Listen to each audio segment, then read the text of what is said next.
नमस्कार, मैं कमलेश कुमार बुनकर, वरिष्ठ अध्यापक संस्कृत, आप सभी का मेरे इस YouTube चैनल पर स्वागत करता हूं। साथियों, आशा करता हूं कि मेरे द्वारा किया गया ये प्रयास आप सबको अच्छा लगेगा। साथियों, यदि मेरे द्वारा किया गया ये प्रयास आप सबको अच्छा लगता है तो कृपया मेरे इस कार्य के लिए मुझे लाइक करें, शेयर करें और मेरे इस वीडियो को अन्य लोगों तक भी पहुँचाएँ। साथियों, आज मैं आपके सामने कक्षा 7 की पाठ्य पुस्तक रंजनी द्वितीय भागे का पहला पाठ लेकर आप सबके सामने उपस्थित हूँ। रंजनी द्वितीय भागे का पहला पाठ है भारत भूवंदना। तो साथियों, बिना देरी किए आज हम अपना पाठ शुरू करते हैं, भारत भूवंदना। साथियों, सर्वभ्यो नमो नमः, नमो संस्कृताय। आज मैं आपके सामने कक्षा 7 की पाठ्य पुस्तक रंजनी द्वितीय भाग का पहला पाठ लेकर उपस्थित हूँ। तो साथियों, चलो आज हम कक्षा 7 की पाठ्य पुस्तक रंजनी का पहला पाठ भारत भूवंदना शीर्षक से है। आओ हम इस पाठ को देखें। साथियों, जैसा कि आपको पाठ के शीर्षक से पता चल रहा है कि पाठ भारत भूवंदना, भारत की भूमि की वंदना है। इस पाठ में भारत की भूमि, हम सब भारत की भूमि पर जन्मे हैं। हमें गौरव अनुभव होता है कि हमने भारत की भूमि पर जन्म लिया। भारत की भूमि निश्चित रूप से प्राचीन समय से ही अनेक गौरवों से गौरवान्वित रही है।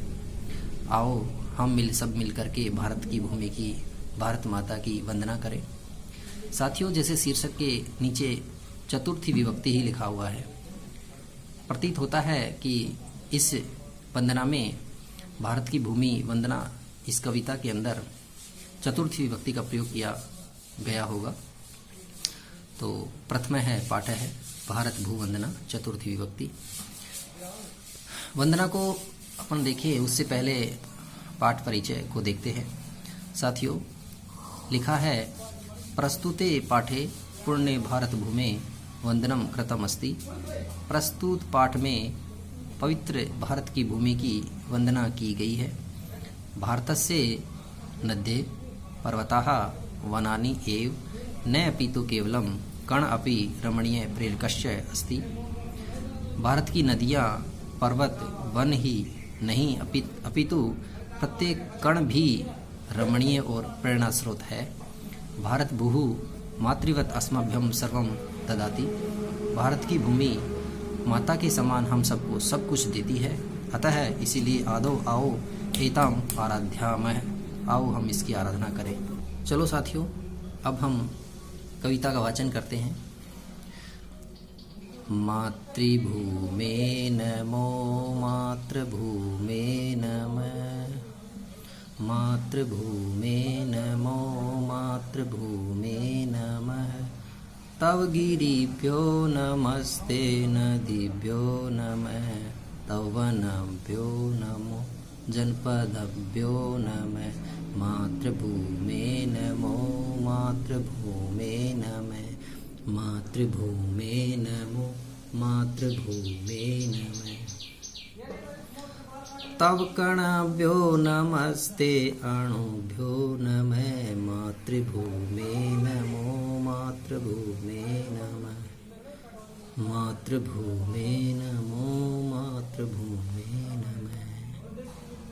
प्राण दे त्राण दे देवी शक्ति प्रदे, रिद्धि दे सिद्धि दे भुक्ति मुक्ति प्रदे।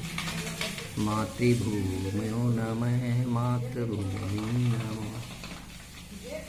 सर्वदे सर्वदा देवी तुभ्यं नमः। मातृभूमे नमो मातृभूमे नमः, मातृभूमे नमो मातृभूमे नमः।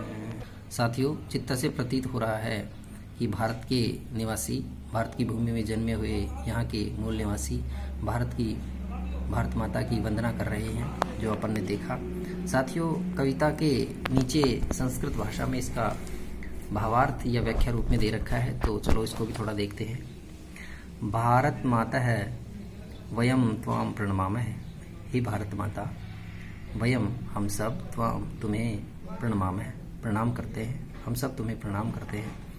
तव पर्वतेभ्य अस्माकं नमस्कार है, तुम्हारे पर्वतों को हमारा नमस्कार। तव नदीभ्य अस्माकं नमांसि, तुम्हारे नदियों को हम सब नमस्कार करते हैं। भवत्या वनभ्य, आपके वनों को। जनपदेभ्य, जनपदों को। कणभ्य, कणों को। सूक्ष्मेभ्य अणुभ्य च मम सादर प्रणामः, तुम्हारे अणुओं को और तुम्हारे सूक्ष्म अणुओं को भी मेरा सादर प्रणाम।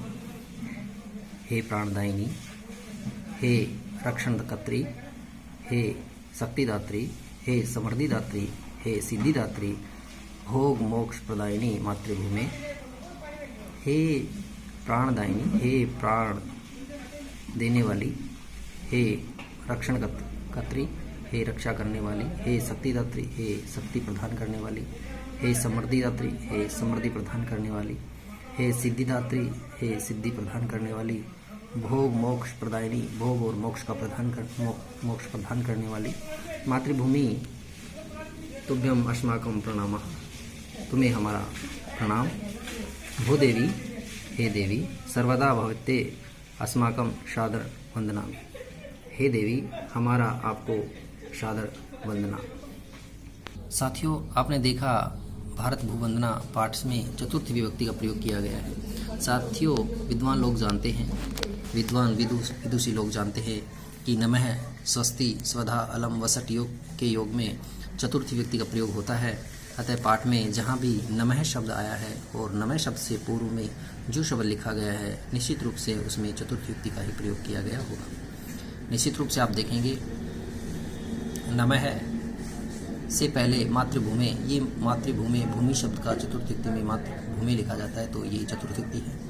नमो, ये भी नमः ही है, क्योंकि नमः यही शब्द यहाँ है, परंतु विसर्ग है, विसर्ग की उत्तु संधि करने पर नमो लिखा जाएगा और इस शब्द से पूर्व भी चतुर्थी विभक्ति का प्रयोग किया गया है। तो साथियों, आप जहाँ भी नमः या नमो देख रहे हैं, उनसे पहले चतुर्थी विभक्ति का प्रयोग किया गया है। साथियों, नमस्ते, यहाँ भी चतुर्थी विभक्ति का प्रयोग किया गया है। नमः, यहाँ सभी पदों में जहाँ नमः, नमो, नमस्ते इत्यादि शब्द जहाँ भी लगे हुए हैं प्रस्तुत पद में, प्रस्तुत कविता में, वहाँ निश्चित रूप से चतुर्थी विभक्ति का प्रयोग किया गया है। अब से मेरे द्वारा किया गया प्रयास निश्चित रूप से आप लोगों का स्नेह पात्र बनेगा। अतः साथियों, आशा करता हूँ मेरे द्वारा किया गया प्रयास आप मुझे आशीर्वाद रूप में प्रदान करें। यदि कोई मेरे से अपेक्षित सुधार की आवश्यकता है तो कृपया मुझे कमेंट्स करके ज़रूर बताएं। धन्यवाद।